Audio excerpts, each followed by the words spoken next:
All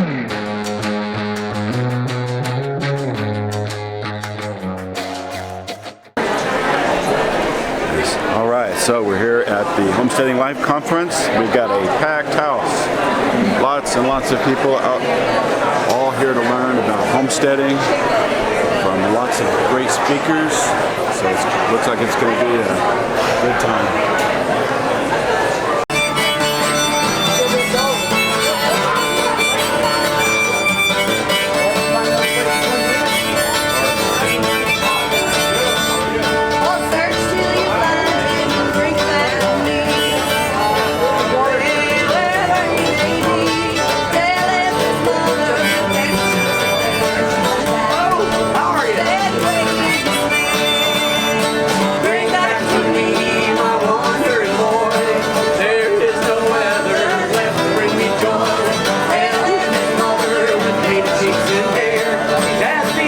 Everybody's still coming in. It's like 700 people, but yep, the line is narrowing down. Got most everybody inside. There's Doug. There's Doug. Hey, Doug. All right.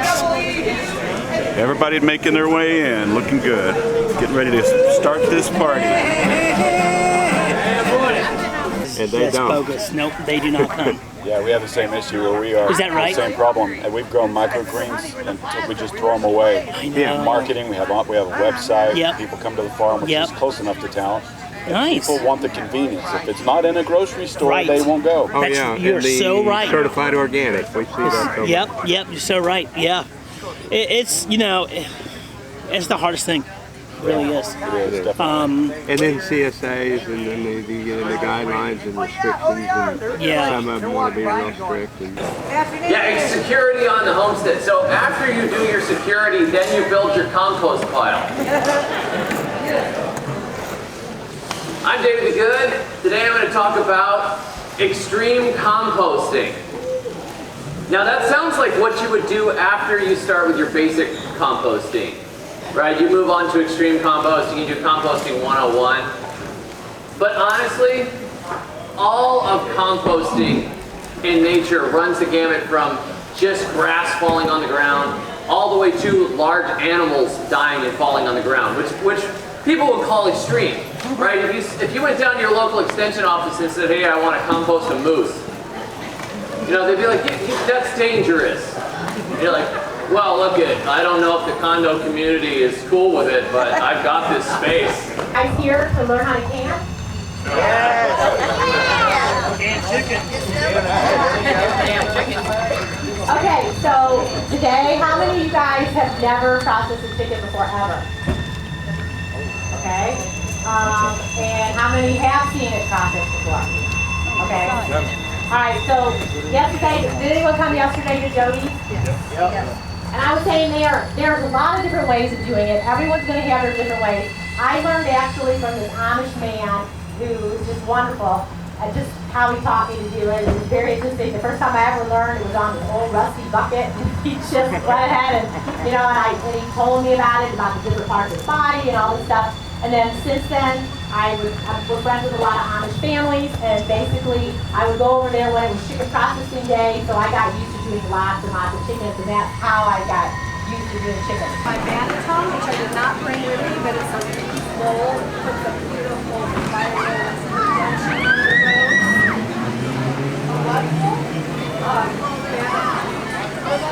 and rabbits, right? So you don't want to start breeding your breeding stock until they're a minimum of 6 months of age, especially for your does. Now for the bucks, the moment their testicles descend, they actually have 2 scrotums.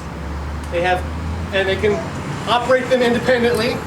They can suck them up into their body. They can put them out when it's too hot. They're pretty amazing creatures when it comes to that. But as soon as their scrotum fall and their testicles fall, they're able to breed. For some rabbits, that's as early. think about using our process itself, room your own battery, whatever.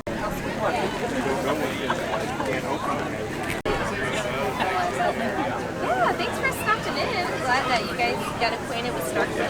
Cool. Let us know if you have any questions. All right.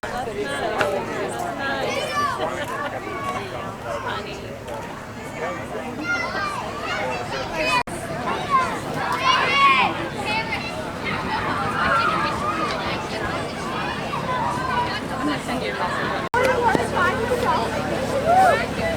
All right, lay down.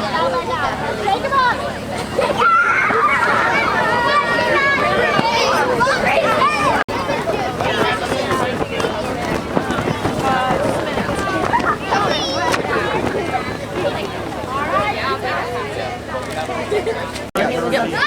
And it's in the ground.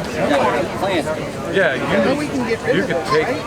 You want to watch the video we just did, because you can literally take that and you can multiply that. Well, one thing to know about Jeff Lawton, every bird is a dual-purpose bird to him. Like any of them could get eaten at any point. But he raises specifically layer breeds in his chicken tractor monster. So, he took that system from Carl Hammer and Vermont Compost, brought it back, broke it down to a small system, and then put out a video that, honestly, the first time I saw it, I thought everybody on the planet is going to want to know about this system. Well, he left a few things out, and that's where we come in. So, to this day, we're probably the world's foremost experts on the chicken tractor on steroid system. Nobody on this planet has tested it and done it more than we have. Prepare that for the next person and go to your next place after that, right? And remember, you're going to build equity in that homestead. The whole time you're there, you're building systems, you're designing, and when you flip that to somebody, that's value, right? So that'll afford you to get even a nicer place. Even if you do everything with pallets and recycled everything, that's still value. And you could turn that into money to get more land and a better property next. And another thing, we'll talk about health a little bit. You know, if you're wanting to do this, you know, you need to be in a way where you're able to do some of these things too. So it's important, I like to talk about health. We have something called our lymphatic system, which is sort of like the garbage man of your body. You have lymph nodes everywhere. You know the ones in your neck and your arms, you got them in your groins, you got them everywhere behind your knees. So it's really important. It needs like a pump. So why does it need a pump? Why does your lymph nodes need a pump? No. Yeah? Hey, listen up. This is going to rock your world, right? We're hunters and gatherers. It's by God's design. You're supposed to be bouncing every day and you're not.